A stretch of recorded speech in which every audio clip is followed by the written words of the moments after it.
नमस्कार भाइयों और बहनों, आज मैं श्री दुर्गा सप्तशती पुस्तक में से अध्याय 13 का पाठ करूंगी। अध्याय 13 राजा सुरथ और समाधि वैश्य को देवी द्वारा वरदान। मेधा ऋषि कहते हैं, हे राजन, हमने देवी का यह उत्तम महात्म्य तुमसे सुना। तुमसे कहा, जिस देवी का यह प्रभाव तुमने सुना है वही देवी इस जगत को धारण करती है, वही भगवती ज्ञान उत्पन्न करती है। वह भगवान विष्णु की माया है, उसी के प्रभाव से तुमको और इस वैश्य को मोह हुआ है। उसके प्रभाव से अन्य बड़े बड़े ज्ञानी पुरुष मोहित हो चुके हैं, मोहित हैं और मोहित होंगे। इसीलिए हे महाराज, तुम उसी परमेश्वरी की शरण में जाओ। जो मनुष्य उसकी आराधना करते हैं उनको वह भोग, स्वर्ग और मोक्ष देती है। मार्कंडेय कहते हैं, मेधा ऋषि का यह वचन सुन राज्य छिन जाने से और ममता से दुखित महाराज सुरथ उनको प्रणाम कर शीघ्र तपस्या करने चले गए। हे महामुने, वह वैश्य भी भगवती के दर्शनार्थ तपस्या करने नदी के किनारे चला गया। वैश्य ने देवी सूक्त का जप करके कठोर तपस्या की। राजा और वैश्य दोनों नदी के किनारे देवी की मिट्टी की मूर्ति बनाकर पुष्प, धूप, होम और तर्पण करके नित्य पूजा करने लगे। वे पहले थोड़ा सा भोजन करते रहे, फिर निराहार रहने लगे।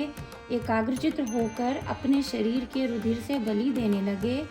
इस प्रकार सावधानी से 3 वर्ष तपस्या करने पर जगतदात्री चंडिका प्रसन्न हुई और उन दोनों के सामने आकर बोली। देवी ने कहा, हे राजन तथा अपने कुल को आनंदित करने वाले वैश्य, तुम दोनों जिस अभीष्ट की प्राप्ति के लिए मेरी प्रार्थना करते हो वह मुझसे कहो, मैं तुमसे संतुष्ट हूँ।